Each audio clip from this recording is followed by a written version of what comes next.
I should say this is our fourth time doing a webinar using the Zoom platform, and now and then there's still a few little things that we're trying to get more familiar with, like what you just witnessed there. So please forgive us as we fumble along.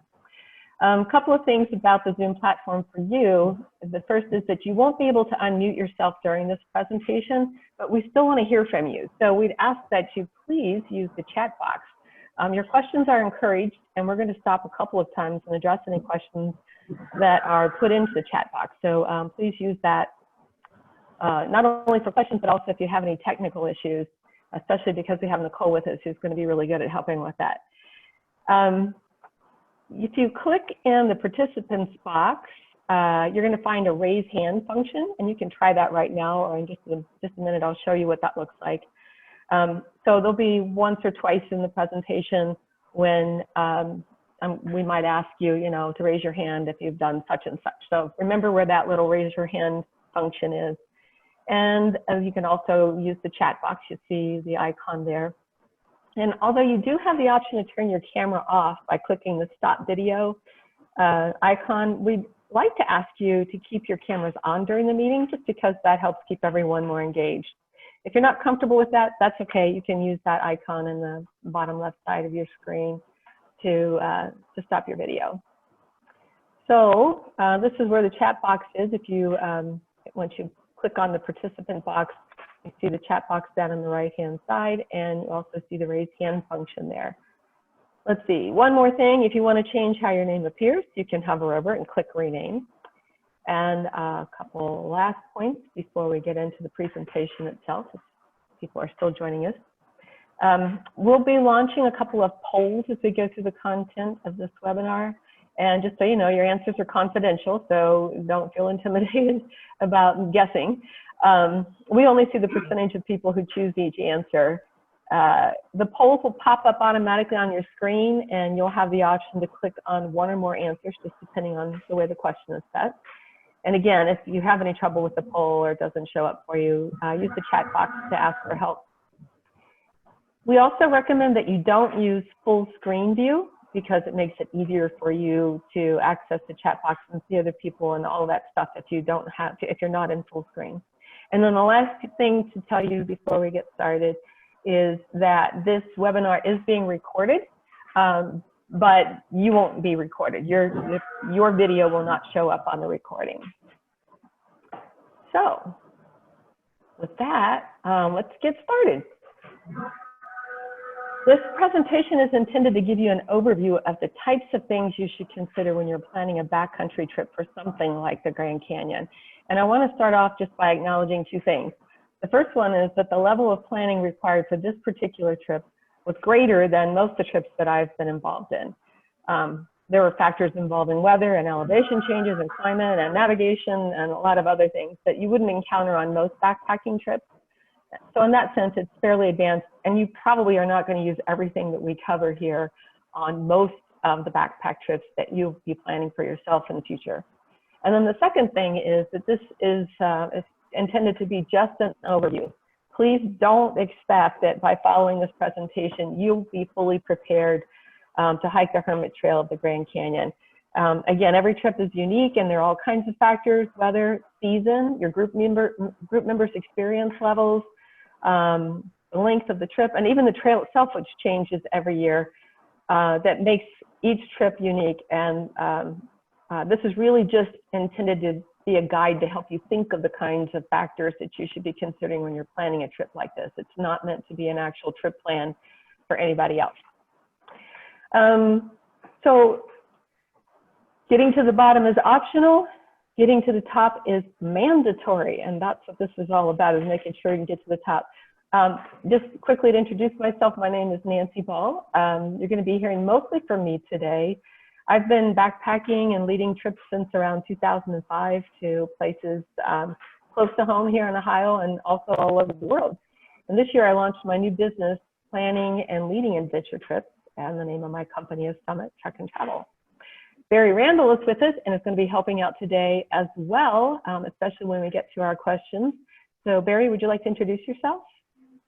Sure. My name is Barry Randall, and I am the outings chairperson for the Miami Group Sierra Club, so in charge of the group that plans all of our outings and excursions. And I've been doing backpacking and similar kinds of outdoor activities for far longer than I care to admit. So thanks everyone for joining. We're glad to have you here.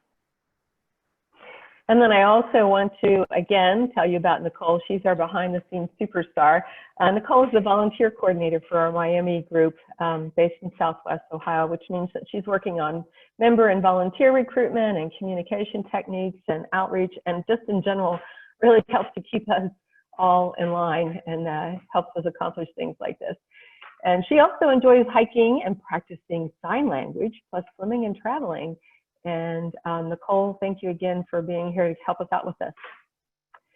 So let's start talking about the Grand Canyon trip.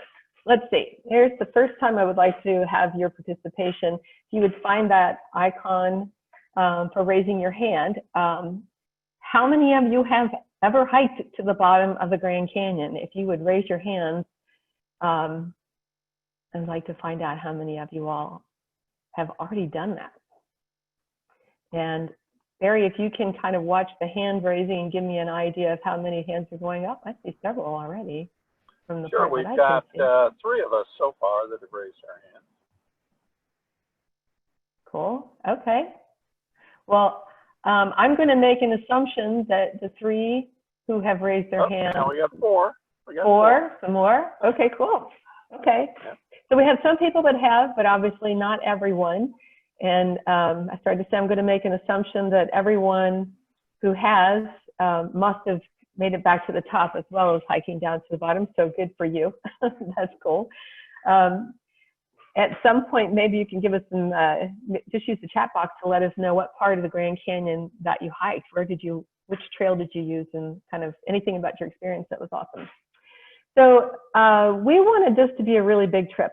We wanted something challenging and new. And we really didn't want to go and just be part of a large group of tourists, but we also didn't want something that was so hardcore that some of us wouldn't be up to the challenge. So the first 2 questions we had to ask ourselves about this was, what part of the Grand Canyon, which trail or trails do we want to hike, and when would be the best time for us to do that? So that's where our research started. And just like with everything else, first thing I did was I Googled it, and luckily this Grand Canyon National Park website came up. As it turns out, the Grand Canyon National Park website is, in fact, the national parks websites have a wealth of information, and it's definitely a great first place to go if you're going to be planning an adventure in any of the national parks. I'm not going to go through all of these links, but I do want to take us to the main link here and just share with you a couple of things that were important to us in planning this trip. First of all, you'll notice the very first thing that pops up is the alerts that are currently in effect. And it's very important to pay attention to what those are, especially as you get closer to the time of your visit. But right now, I'm going to just hide those because they don't really pertain to what we're doing at this moment. Instead, I'm going to go to this Plan Your Trip link here. And I should say that this whole site, there's ton of great information, and you could spend a lot of time just trying to absorb it all, and you should get as much as you can. But if you don't absorb anything else, go to this Plan Your Visit tab, and we're going to go down to Things to Do, and in here we find backcountry hiking. Everything that's listed under backcountry hiking here is important if you're going to be doing any backcountry hiking in the Grand Canyon. We're going to first go to trails and use areas. Most of the things that you need to access in order to plan your trip are going to be found here. And one of the most helpful things of all is this backcountry hiking brochure, which downloads as a PDF. Nancy? Yes. So I think you're sharing your screen so that we can only see your presentation. So we actually can't see what you clicked on. Oh, no. Okay. Well, thank you for stopping me. Let me take us to hopefully a better place for doing that. Thanks, Nicole. No problem. First time. Let's see. All right, do you now see a screen that has some links on it? The links, yes, we do see that. Okay, let's see if the links, oh, that's still the same place. Scratch that. You can either, if you hit the share screen button and click on the exact thing you want to share, or you can just share your whole screen and then we can see wherever you're navigating to.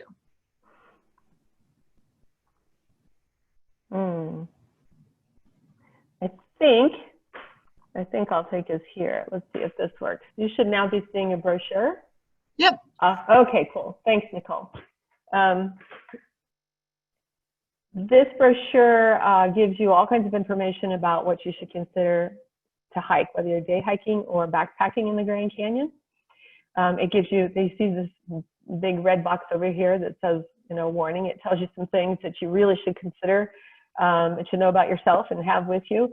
It even gives you 10 essentials for your day pack, which would also work for your backpack, in addition to your backpacking gear, of course, which is tailored specifically for the Grand Canyon, and things to expect in different seasons. And it even gives you a trail description for some of the more common trails, the more popular trails that are hiked. The one that we're going to hike isn't on that list. I'm going to try to navigate to another link. Are you still able to see? Awesome. Okay, cool. Good. The next thing I want to point out to you is right here. I'm not going to play this for you because it doesn't translate well on the Zoom platform. It's hiking the Grand Canyon and prepare for backpacking video. There are 2 videos, or actually 3 videos on this link that when we took our trip, every participant was asked to view all of those videos to help them be prepared for what it's like to hike in the canyon. It's a unique environment, and there are some special hazards that you have to be aware of and be prepared for. And then all the way down here at the bottom of this page, that actually gives it a map of the backcountry areas and a list of the trails. I'm not going to go through all of them, but I'll tell you that the one that we selected in the end was the Hermit Trail. And you can see here that it gives us information about the history of the Hermit Trail. It gives information related to specific points on the trail, including mileages and elevation. And down here you see it references a number of maps, topo maps, where you can get really good maps that will help make sure that you're able to navigate the trail successfully. So now let me see if I can get us back onto the presentation. Do you see the presentation, Nicole? No, I think because you're just sharing the particular screen. Got so it. Yeah, you just go back. All right, let me try that again. I can do this. I know I can. You're a pro. And maybe Perfect. you see it now? You got it. All right. Yep. Okay. All I have to do is get to the right screen again. Here we go. Okay, well, that wasn't too bad.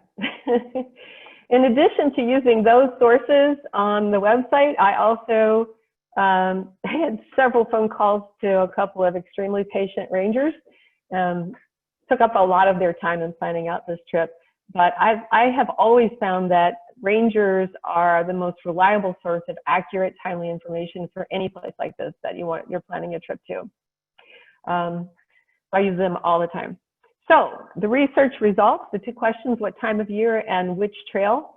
So you can see on the screen some information about the temperature averages.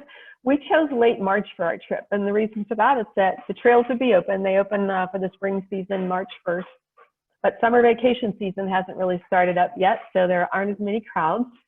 And temperature-wise, things are starting to warm up. Since we planned to hike at the bottom of the canyon, extreme heat was going to be more of an issue than cold. So some of you may know that when you're talking about elevation changes, the rule of thumb is that you lose 3.5 degrees of temperature for every 1,000 feet that you climb. Then the Grand Canyon, you kind of have to think of it as an upside down mountain. But instead of 3.5 degrees, for the Grand Canyon, the rule of thumb is 5.5 degrees for every 1,000 feet. So that means since we're going to be traveling down almost 4,000 feet below the rim, the temperatures at the bottom of the canyon, we have to plan on them to be a good 20 degrees higher than what they'll be at the rim. So our research continued. Got more information on the Hermit Trail. Actually, it was originally a route developed by the Native Americans and then later was used by prospectors. But in the early 1900s, I think 1911, the Santa Fe Railroad developed it further. They actually put a tram line from the rim all the way down to the river and set up a luxury camp down at the river so that people could enjoy the Grand Canyon from the bottom without having to work too hard for it. But the operations of that camp and the tram car ended in 1930. And since that time, this trail has not been maintained by the park. It's considered a threshold trail, and the park is not required to maintain it. So that means there are going to be some challenges along this trail that won't be true of the trails that were listed on that earlier brochure we looked at, the ones that are a little more commonly traveled. This description that you're looking at here, all the areas in yellow, also warned us of some other very specific kinds of things that we needed to consider as we were setting up for this trail. So we continued our research and planning. So safety issues. I've got a poll for us here. Actually, Nicole's going to launch it for us. Nicole, this is the one that's numbered poll number 3. You good? Okay. So you should be seeing the poll pop up on the screen in front of you.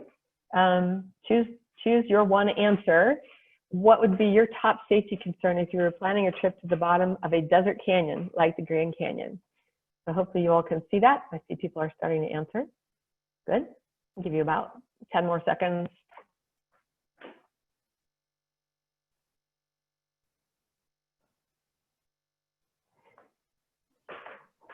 So far, Nancy, we've had 13 people out of our 19 participants respond, okay. And it's split almost down the middle between dehydration and all the above. We have one person on rattlesnakes.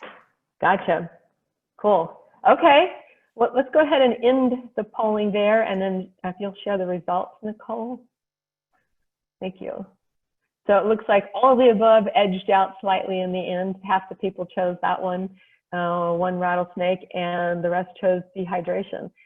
So we can go ahead and close that poll out. So the truth is, all of those things are safety concerns. That should be very much on your mind if you're planning a trip like this. Probably the top one would be all of the above, because they all are on there. And we're gonna talk through several of those, especially, I'm gonna start right here with the first one, if I can make it go again. Climate and weather. So as we were preparing, safety issues were for sure at the top of our list. An average of 12 people die in the Grand Canyon every year, and most of those deaths are the result of one or more of the kind of conditions that we needed to be mindful of and working toward. The first on the list is weather, and although the nighttime temperatures on the rim would be below freezing, or could be below freezing, the daytime temperatures down in the canyon could possibly get into the 90s. The canyon is a desert, and all the way down the hike into the canyon and at the bottom, you have full exposure to a baking sun. There's very little shade during the heat of the day, and there's no water for drinking or cooling down for most of the length of the trail. So dehydration is definitely a serious concern.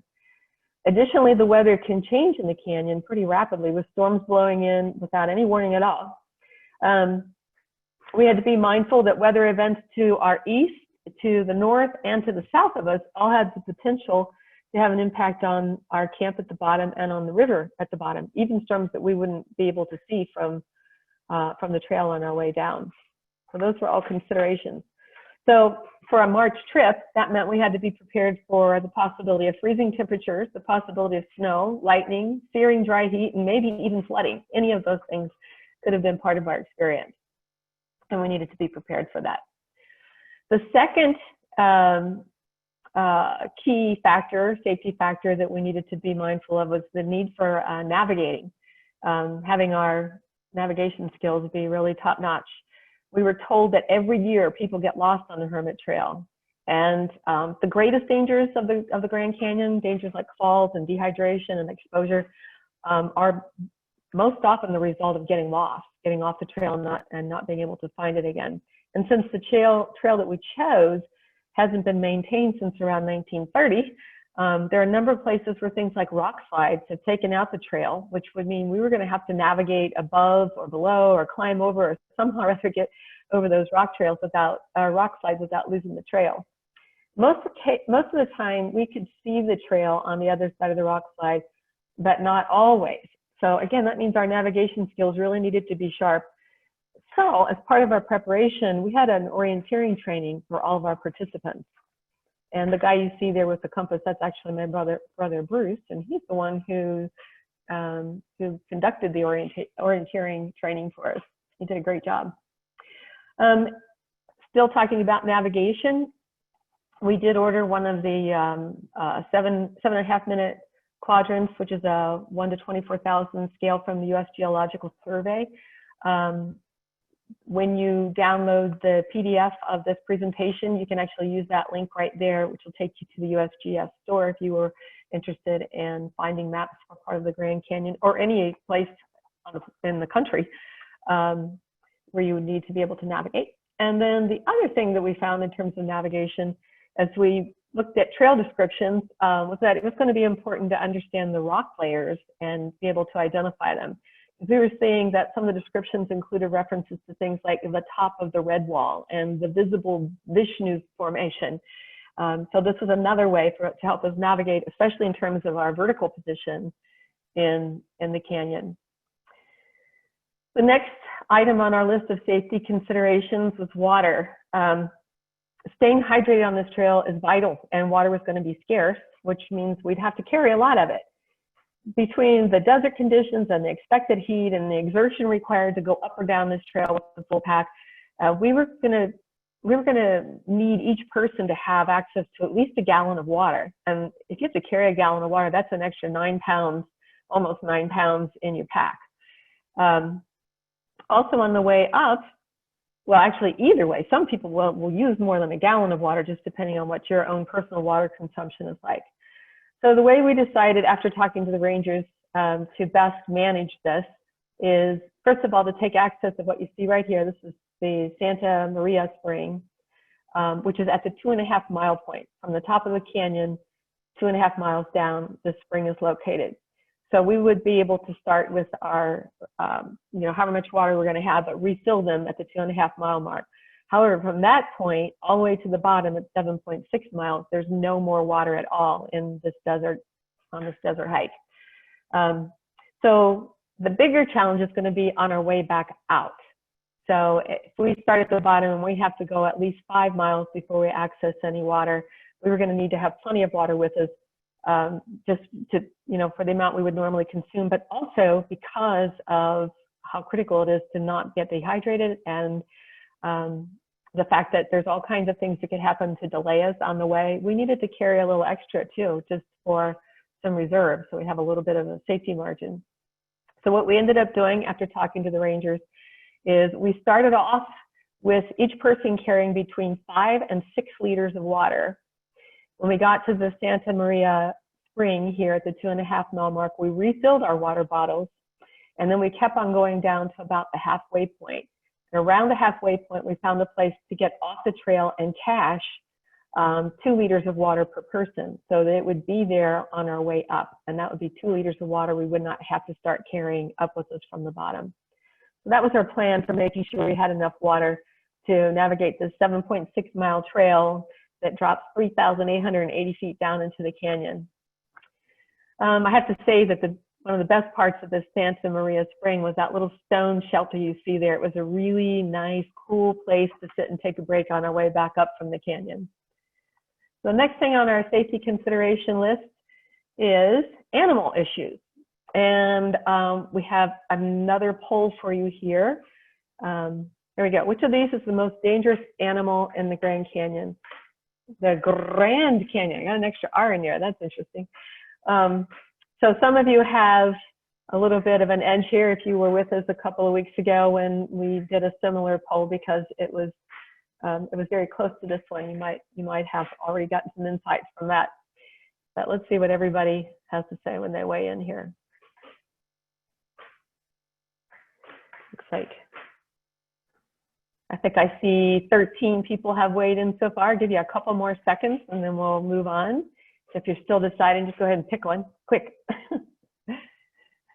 Okay. All right, okay, good. we're going to go ahead and share those results with you.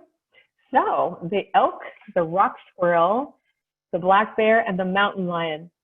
And so all of these have the potential to be dangerous, but let me just walk you through this. We'll go ahead and close that poll out and hide it. I'll tell you that it was not the bark scorpion.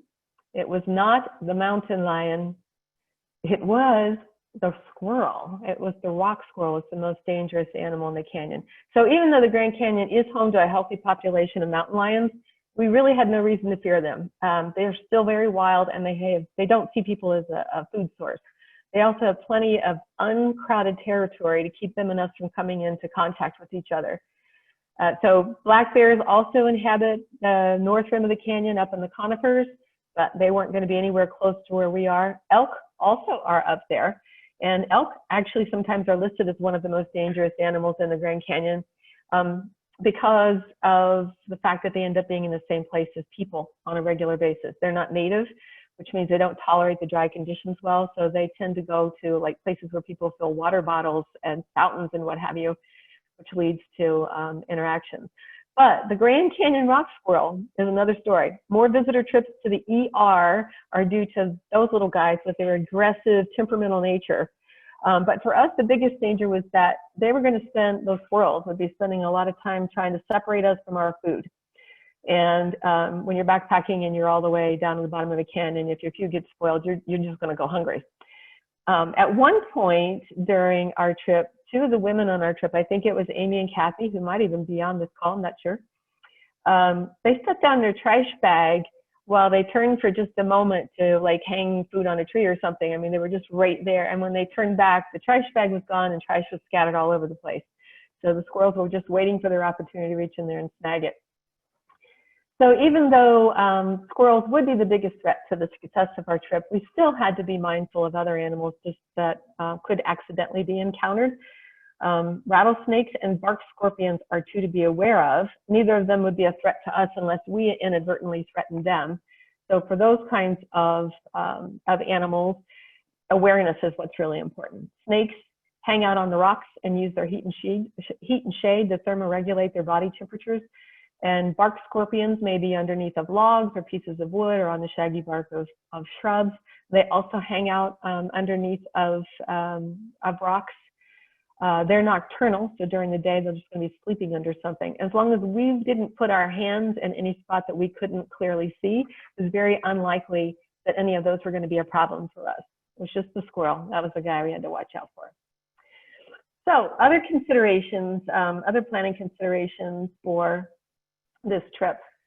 How many days do we want to be out? We actually ended up planning to be at the bottom only for one full day because we wanted to take advantage of the fact that we were in this region to go see some other pretty spectacular sites as well. So we decided just to spend a total of 2 nights down at the bottom. And since the South Rim is at an elevation of 6,640 feet, we also needed a day of acclimatization at the top just to help our bodies get used to the altitude before we started this, what was going to be a pretty strenuous hike. So the way it worked out is we had 1 day for everybody to arrive. Everyone got there by that evening. We had 1 day of low activity, easy hiking for acclimatization. We spent 1 full day hiking to the bottom, 1 full day exploring around on the bottom, and then our last day was spent hiking back out. After that 5th day, we were able to go on and, as I said before, see some pretty spectacular sites, which I'll tell you that at the very end of this presentation, if there's time or if you all feel like hanging out for it, I've got just a few pictures I can show you of those sites as well. They're pretty spectacular. Second question, how far? How far do we want to hike each day? That was pretty well defined by the fact that the trail was 7.6 miles long, and it would take a full day down and a full day up. So that took care of those 2 days. For our day at the bottom, we sort of had a couple of options. We could have hiked along the Colorado going either east or west on the Tonto Trail, or we could have just taken sort of an easy day and hiked 1.5 miles down to the Colorado River. But in terms of planning, we decided we would just wait and see what our energy level was like on that day, because we would have everything we needed with us to do either of those hikes. How many? How big of a group do we want to have? So we kind of had to zero in on two choices of group sizes. The maximum group size for the Hermit Trail is 11 people. And because larger groups cause more wear and tear on the trail, as well as in the camping areas, because they're sort of a social event, the numbers are really tightly controlled. So only one group of 11 is allowed on the trail at any given time. The next size group site would accommodate only 6 people. So we kind of had to decide if we were going to have a group of 6 or if we would open it up to as many as 11 people. We already had more than 6 people interested in the trip by that point, so we decided to go for the 11, even though that would be harder, make it a little bit harder to get the permit. Additional research, we still wanted to get a better feel for just what the trail would be like to help us train and prepare. So we did reference a couple more sources, including trip reports from other backpackers. And I've included one on here. This is from someone who did the trip since the time we did it, but it was a pretty good trip report. So I included a link to that for you. And then also a link to this YouTube video that shows a group hiking, it shows a lot of their hike actually going down the trail. And watching the YouTube videos was really what gave us the best sense of what the trail itself was going to be like. Again, you'll be able to access that from these links if you download the PDF after this presentation. Other considerations. Leave no trace is even more important in an environment like the Grand Canyon than it is in places here, you know, in eastern United States. Things are just more complicated and more fragile in this kind of an environment. Hopefully by this point in the presentation, you can agree that principle number 1, plan ahead and prepare, is extremely important for this type of hiking. Traveling and camping on a durable surface, even though the trail by appearance is very dry and rocky, which it is, it's still a fairly fragile environment. So vegetation is scarce, and what is there does not need to contend with my boots in addition to its struggle to find soil and water. Also, because of how arid things are, the dry conditions, things don't decompose well at all. They decompose very slowly or even not at all. So disposing of waste in the canyon is a critical aspect. Pack out everything that you pack in. We were even given special instructions for disposing of human waste at the bottom of the canyon. So there was a solar composting toilet at the campsite, and that was specifically for human solid waste. And we were told that because at the bottom down by the river, the soft sandy soil just does not provide a good place at all for burying waste. So the rule is that you use the toilet. So leave what you find. The Hermit Trail's pass as a tram ride to a luxury campsite on the Colorado River means that there once were a lot of historical artifacts along this path. There are a lot fewer remaining today, but the ones that are still there should be preserved for other people to see and to enjoy learning from. In terms of fires, other than camp stoves, fires of any kind are never permitted below the rim, where dry conditions truly could be deadly. When we were preparing for the trip, we watched a video of a young woman. It was a heartbreaking video. She decided to just simply burn her toilet paper, just a piece of toilet paper. But a puff of wind caught it and blew it over onto a piece of dry vegetation, and poof, like in just a moment, the whole canyon went up in flames. Not the whole Grand Canyon, but the whole canyon that they were in at the time as part of it. Luckily, nobody died, but during the video, she was back visiting the site a year later, and in the middle of a bunch of dead, scorched trees that took decades, if not centuries, to grow there in the first place. So that was kind of sad. Respect wildlife. That means keeping them wild. So you don't want to do things that change their natural behavior. So for heaven's sake, please don't feed the squirrels.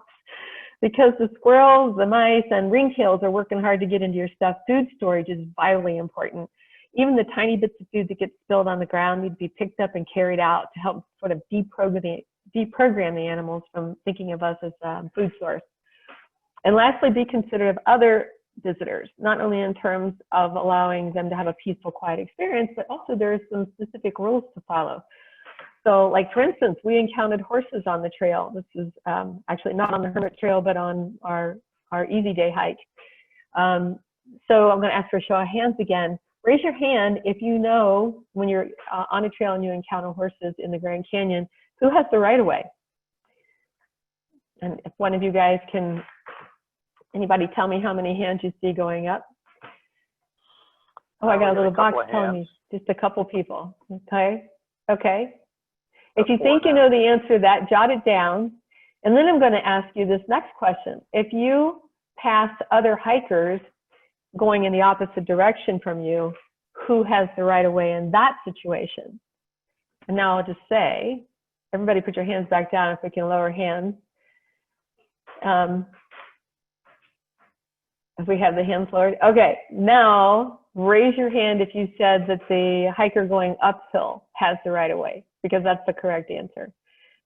So again, as part of being considerate of others, if you do pass hikers going the opposite direction, the ones going uphill have the right of way. And if you come upon horses, the horses always have right of way over hikers.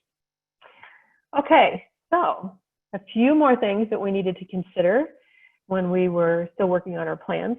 The Grand Canyon is visited by millions of people every year, and although there's only a very small percentage of those visitors that are actually going to put on a backpack and hike down into the canyon, permits can still be difficult to come by because they're very limited.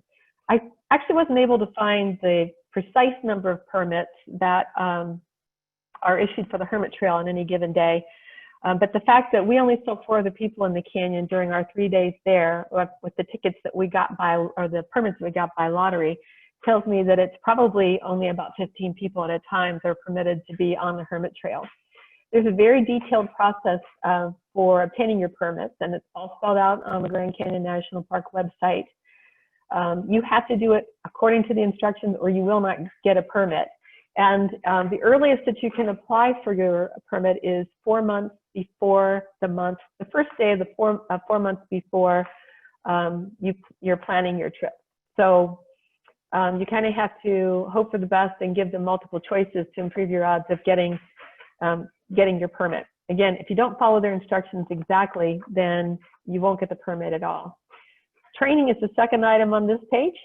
Training for a trip like this takes some dedication when you live in Ohio, where the highest point in the whole state is only 1,542 feet above sea level.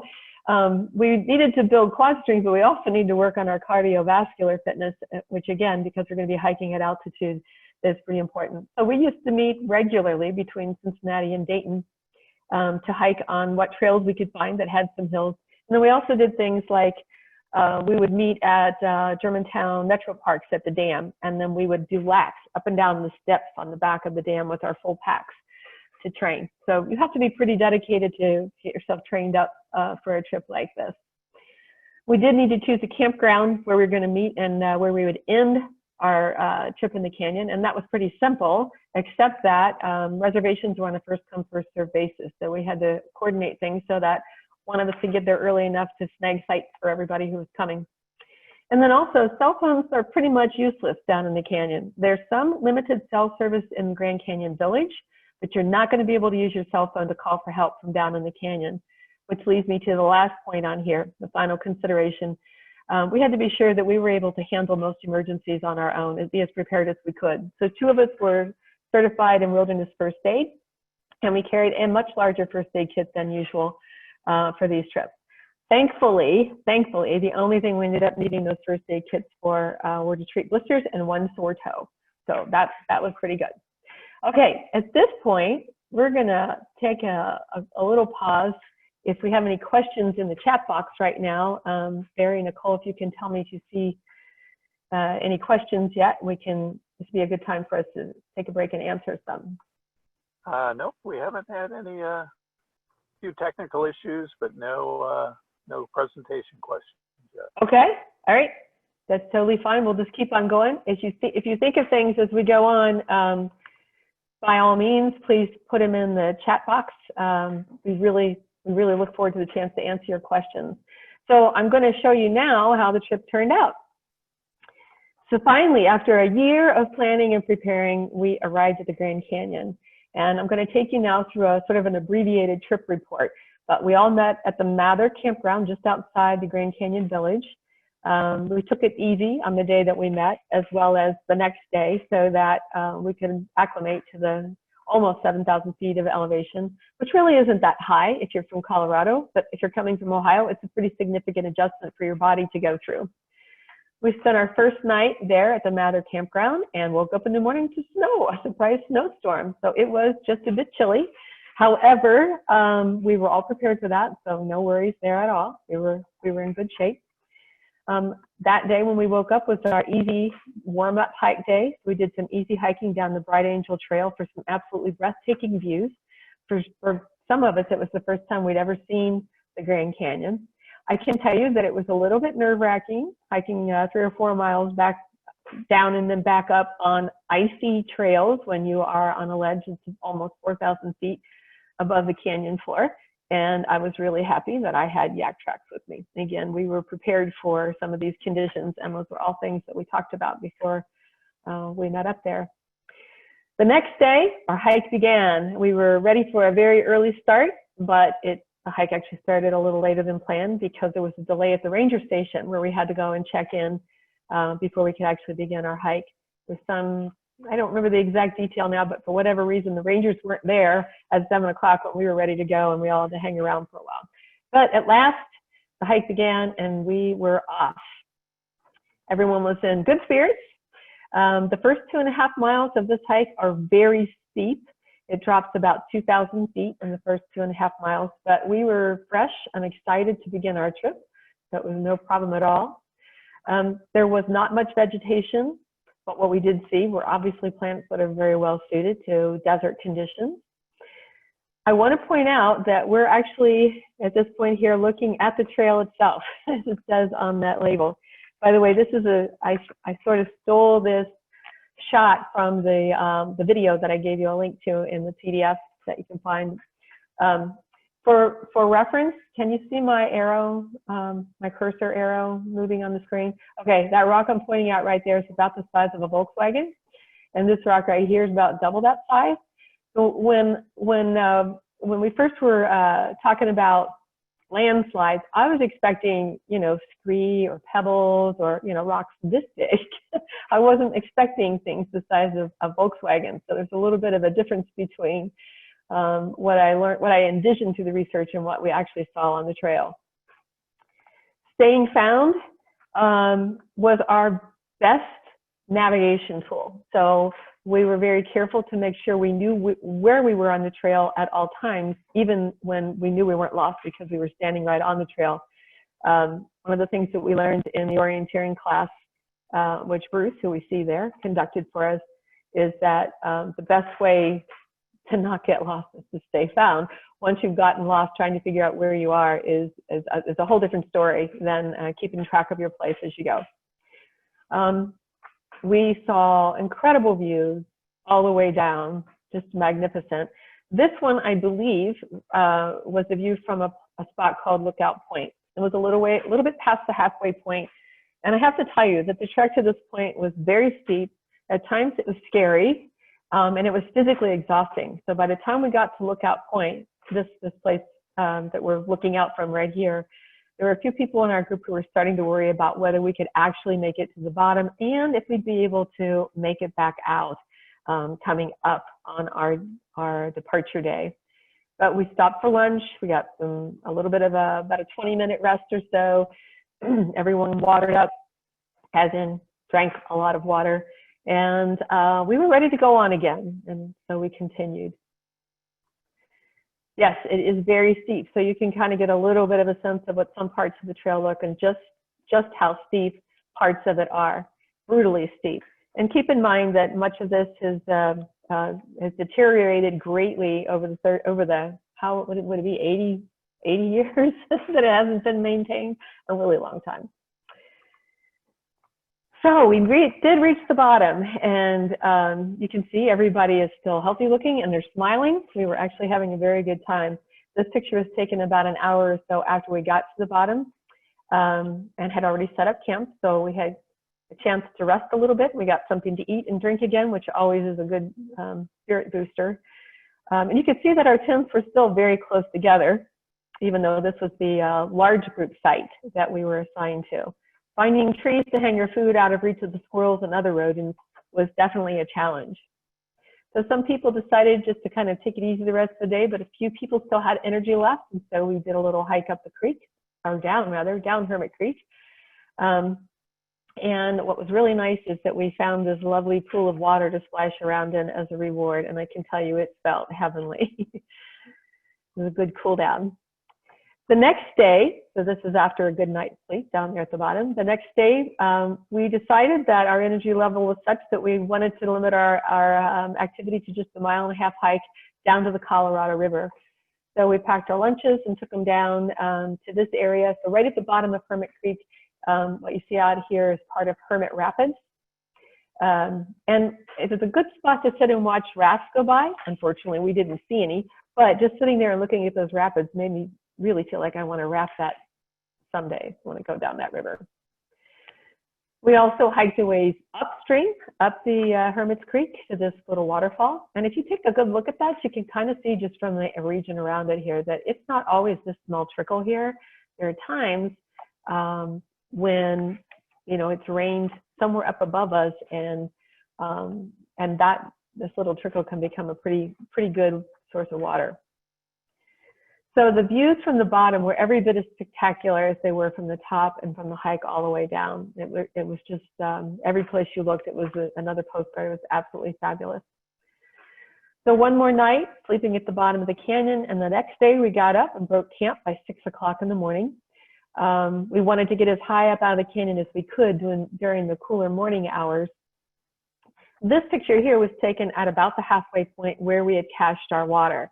We all had our fingers crossed and were kind of holding our breath, hoping that everything would still be there and be safe. Keeping in mind that rodents with little sharp teeth are definitely an issue here.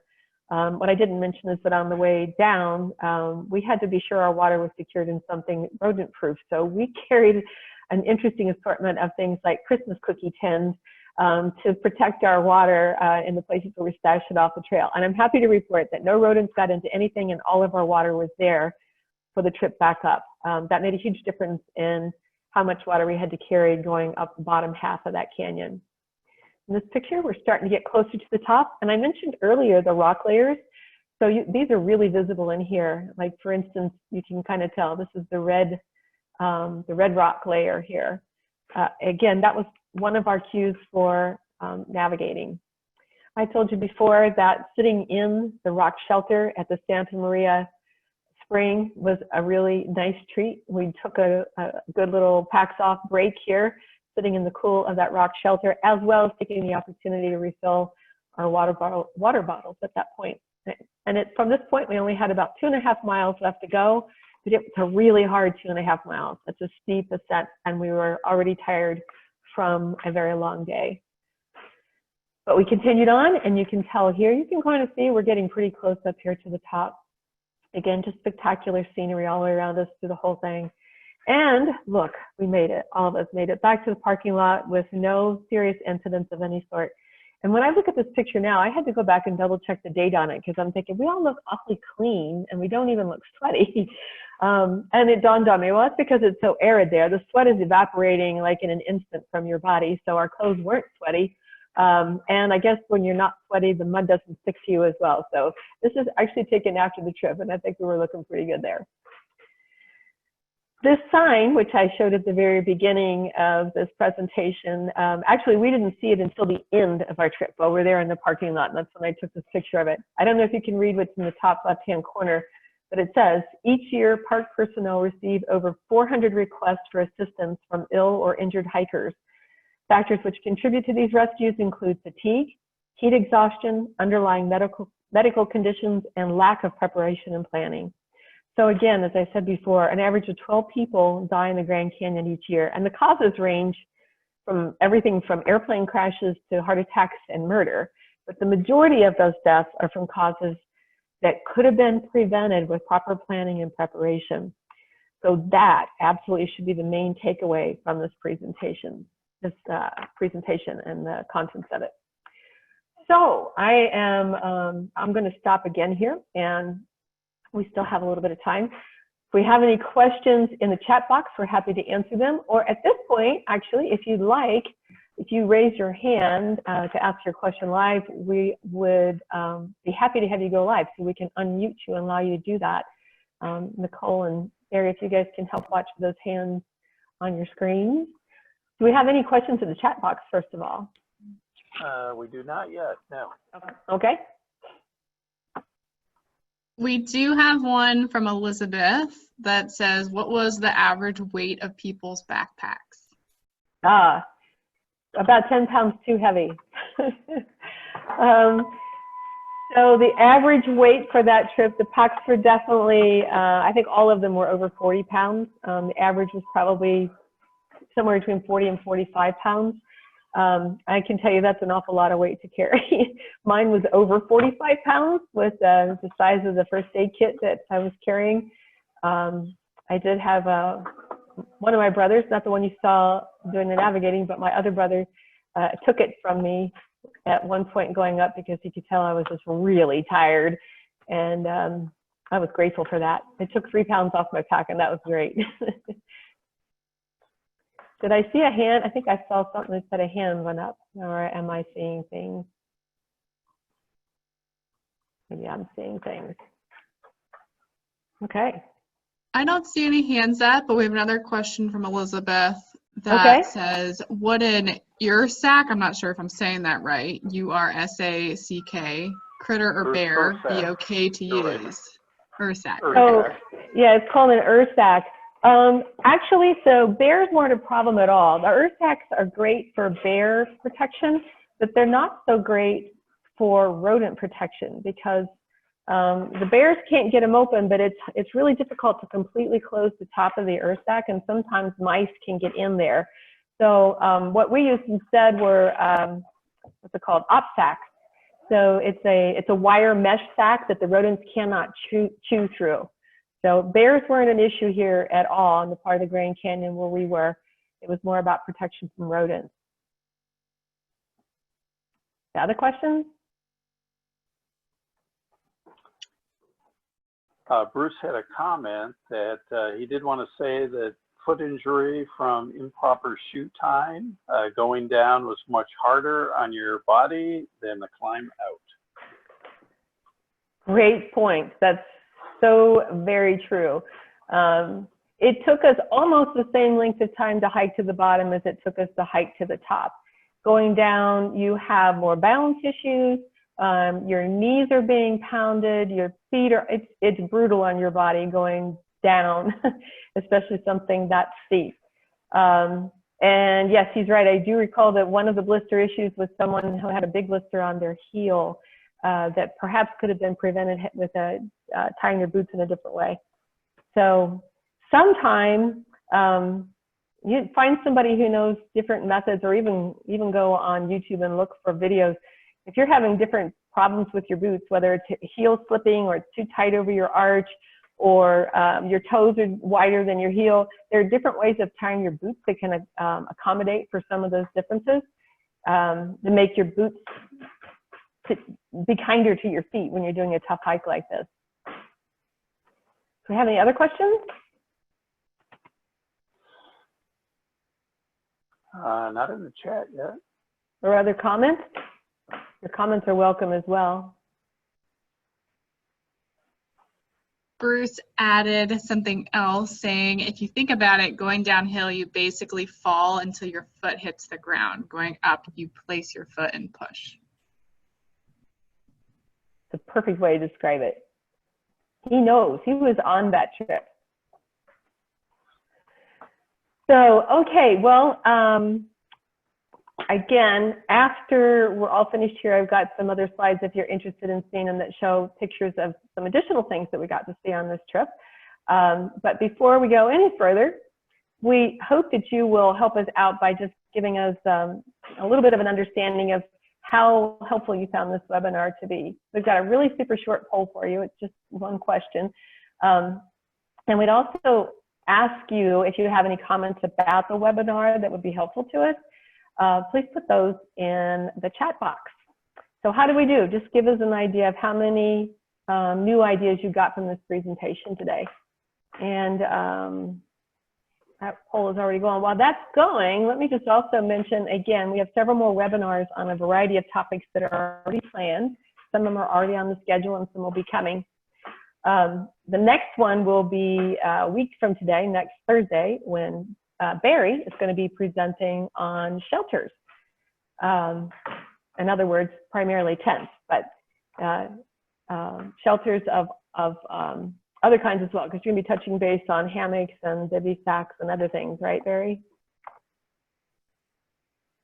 Barry's not hearing me. That's okay. Anyway. I'm sorry, can you repeat that? I got distracted. Yeah, I was just talking about your presentation next Thursday on shelters. You're going to be talking primarily about tents, but also touching a little bit on things like hammocks and bivy sacks and tarp shelters. So that is right. That is right. Yeah. So hope that folks can join us, particularly if you're, new to backpacking and looking for a tent solution, or maybe you've actually been doing it for a while and ready for an upgrade or think about something different. So yeah, please do join us. So the other thing I would ask is if you have an interest in any particular topic related to backpacking that you'd like to know more about, put that in the chat box for us too, and we'll try to work that in to our future presentations. So if anybody needs to jump off now, I just want to say thanks again for joining us. The registration link for next week will be, are we able to put that right in the chat box now, Nicole? Yeah, I'll go ahead. So the first link that I'll post here is just the link to directly register for next week. And then I'll also put in the link to our series event page on our website too. Perfect. Thank you for doing that. So if you have to jump off, again, I want to say thank you for joining us. This presentation was brought to you by Roads, Rivers, and Trails, our local independently owned outdoor outfitter in Milford, Ohio, and by Miami Group Sierra Club, a part of the country's largest grassroots environmental movement, and by Summit Truck and Travel, your connection for adventure travel. As we mentioned, the link to the site where you'll be able to find future webinars will be in the box, but you also, if you'd like, have the option of sending an email to me, and I'll put you on the email distribution list if you want that option. So again, if you have to jump off, thank you for joining us. It has been a real pleasure. If you can stay with us for a little bit, I'm going to share with you just a few more pictures of some other breathtaking things that we saw while we were in the Grand Canyon region after we finished the hike down the Hermit Trail and back up. So,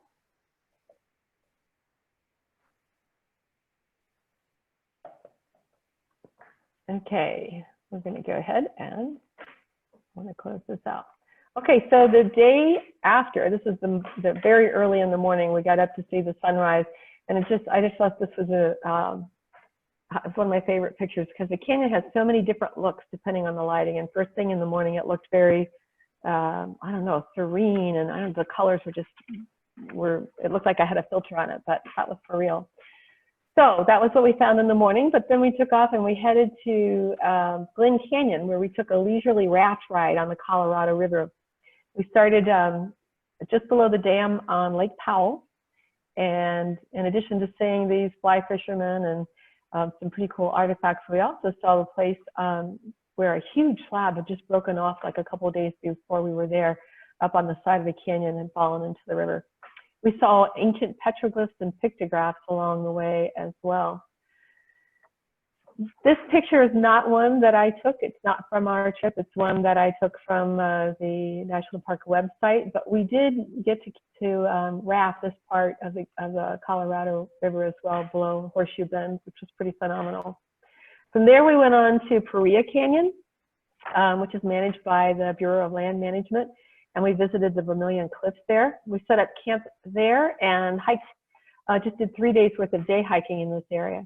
And here's what the cliffs look like at sunset, just like the whole sky is on fire. We also entered an early lottery to get permits to hike the Wave. This is an amazing spot that's really widely photographed. It's one of the most photographed places in the United States. these canyons and these formations have been formed by wind erosion over the centuries. It's all Navajo, trying to think of it, sandstone, Navajo sandstone. And just like the Hermit Trail, access is really, really limited to prevent this area from deteriorating from overuse. So not only were the permits limited, but also there was no trail leading to it, no signs leading to it. You had to navigate your way there, and I can tell you it was really tricky to find it. It's so worth it once we got there. It absolutely was breathtakingly beautiful. Another shot of the wave, a different section of it. From there, we moved on the next day to Antelope Canyon. We went to the upper Antelope Canyon and the lower canyon. And literally, if you Google most photographed natural areas in the United States, there's a list of 20, and this is number 1 on the list, is the upper Antelope Canyon. This is a slot canyon, so the ground we're walking on, the trail that leads to it, is up above ground, and then you drop down into the slot canyon. And this was formed again by wind and water erosion over centuries of time. And this is actually on Navajo land. You can only access it through the Navajo, and you have to go in with a guide. So again, it is very controlled, and there's limited access. This is a shot of the lower canyon, which is just as spectacular. It would be hard to choose between the two. And let's see here. That's it. So those were the last few things I wanted to share with you as I was going through and having some great memories of this trip. I hope that you guys enjoyed it, and I hope that you got some good things out of it. And I hope that you'll join us again next week and for our future webinars as well. There'll be one every Thursday for, I don't know, at least the next couple of months. So once again, thanks for joining us, and we look forward to seeing you in the future. Take care.